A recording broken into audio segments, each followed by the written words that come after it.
Hey everyone, we are back for Geeks and Barbells, episode 11. 11. 11. It's a nice number, 11. I don't know why. 2 months together just makes me happy. So, we are going to discuss something close to my heart, something within my soul that sings so brightly, and that is why you should minimize, become minimalist, subtract, remove. I just wanted to do a short little episode talking about how many people keep trying to add on and layer on more and more things into their life, more positive habits, more improvements, more ways they can do more.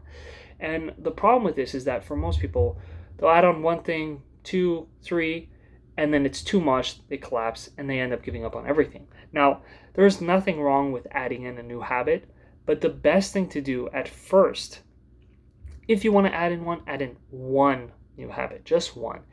Subtract. And that's for everything.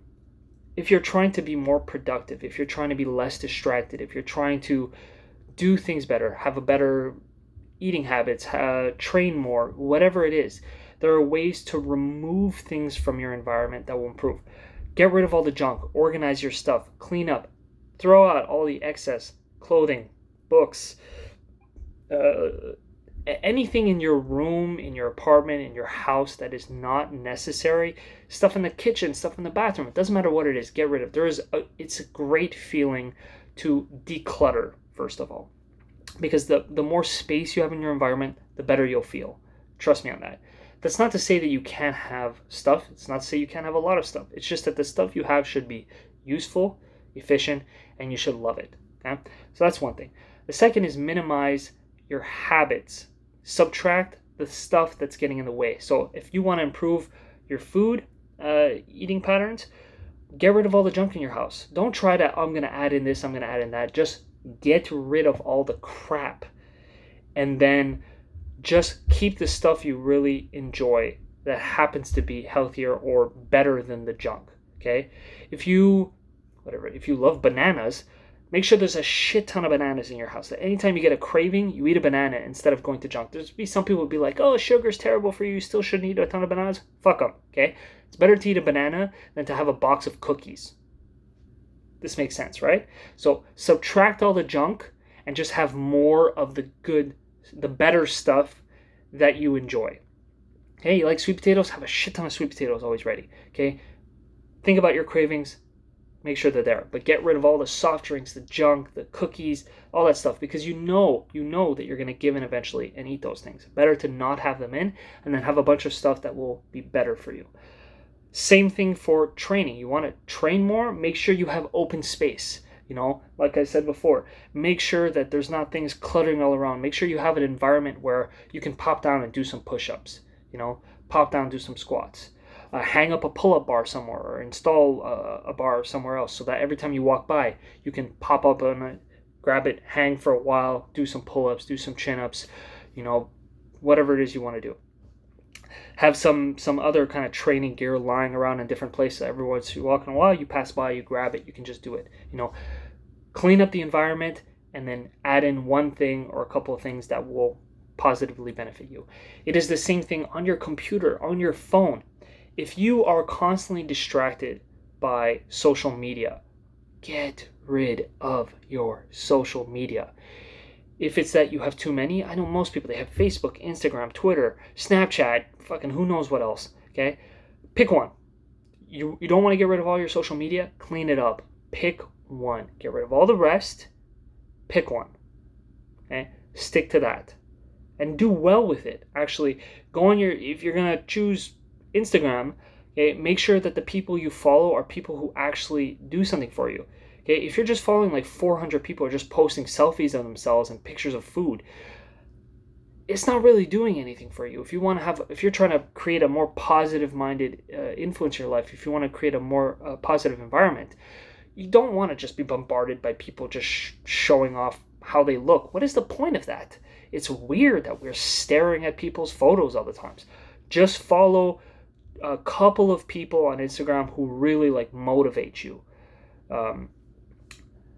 Now, if you happen to be someone who's really interested in fashion and that's what you're doing, okay, you want to follow one or two people who do fashion, so you see selfies of themselves, okay, I kind of get it.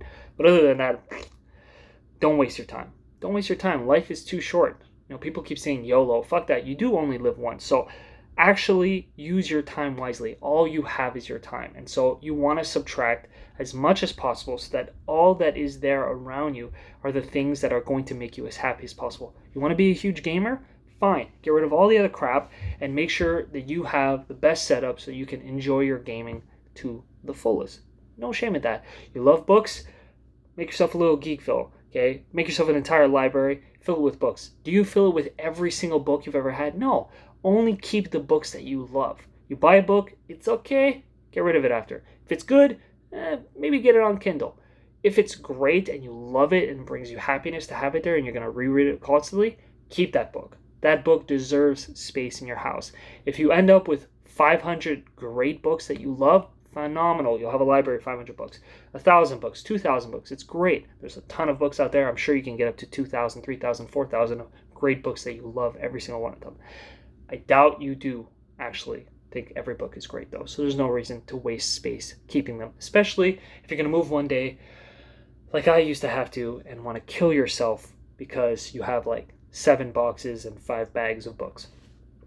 It's no fun, people, especially when you don't love all the books.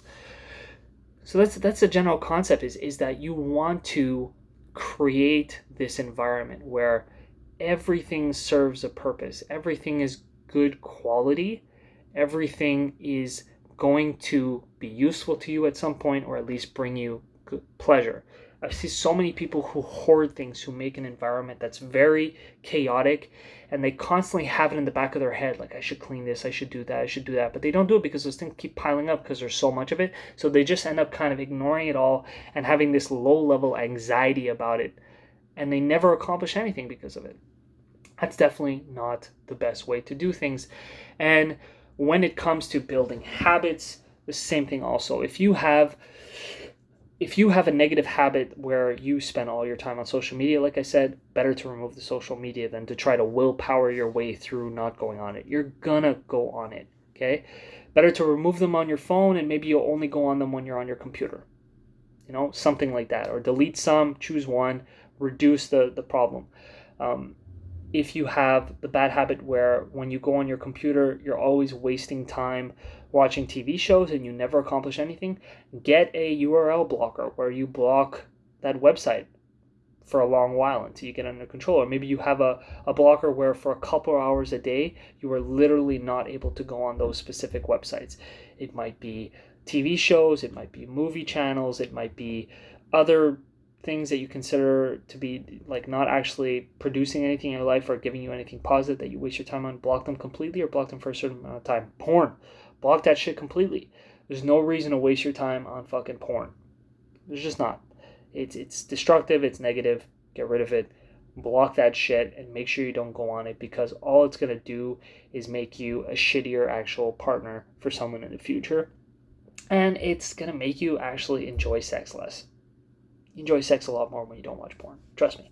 So there's a lot of negative habits people have. And then as you slowly subtract, as you slowly eliminate things, the good habits you already have will start to take over. And the more those good habits are already there and don't get blocked by all those other negative habits, well, guess what? Then you'll have more breathing room, you'll have more space, and then you can start adding in another habit, and then slowly build on them until you're in a space where you're mainly doing good habits, good positive things that reinforce other positive things that reinforce other positive things, and so you're at a good place. So then every once in a while when you screw up, which you will, okay, when you give into a bad habit or a bad food or whatever it is, because you have such a great foundation, it's not really going to affect you in the slightest. You're not going to care. Does that mean you should give into that and just do it all the time? No. It means you stick to your great foundation that you've built through subtraction and through really focusing on the important stuff. And then every once in a while, your humanity will peek through. You'll screw up, or you'll go out with friends and you'll want to have a pizza, or you'll want to have a drink, or whatever it is that the habit that you're trying to remove that you might give into every once in a while. No shame in that. Nothing wrong with that. In the same way that you don't want to be wasting what little time you have, you also can appreciate some things more because of that. And because you've done such good work creating such a positive environment for yourself, that when you do give in to a bad habit, it actually becomes a positive thing. Actually, it's a little, I don't want to say, it's not a cheat, because the whole concept of like cheating is stupid. It's a little reward for yourself, for your good nature. And that's what life is about, really. The more you restrict, the more freedom you have. Most of the most accomplished people, and it doesn't have to mean like having a business, being filthy rich or something. Most of the most accomplished people in every domain of life, they've done that by restricting themselves, okay, to a smaller sphere, focusing on certain things and pushing away everything else. Because if they allowed themselves to be distracted by everything else, they never would have accomplished shit, because they would have been all over the place. So get this into your brain sphere. Retract, subtract, minimalize, remove anything that is blocking you from focusing on the actual important stuff. If that's in the physical reality, your physical environment, or if that's in your head, or if that's in the actions you do on your computer, on your phone, in your friend groups, in your family, if there are negative people in those groups who are just pulling you down, it's time for them to get the boot, or time for them to have a really deep conversation with you where you tell them they're going to get the boot unless they change how they're acting around you. Because someone who makes you feel like shit constantly, puts you in a negative mood, they do not deserve to be around you. Maybe you want to give them the opportunity to change, but you should never constantly feel like shit just because of someone who's in your life who you're keeping around out of some sense of like loyalty, when they're just making you feel bad and not contributing to your life in any way. We don't have time for that. There is no time. We only have a short period of time. Don't waste it. Don't waste it. All right? That's all I wanted to say today. So stay geeky. Stay healthy. Stay safe. Don't get corona. If you do, I'm sure you'll be fine. You'll survive. You're amazing. Everyone's amazing. Let me know how you're feeling. Like, comment, subscribe, talk to me, and let's all have fun. Later.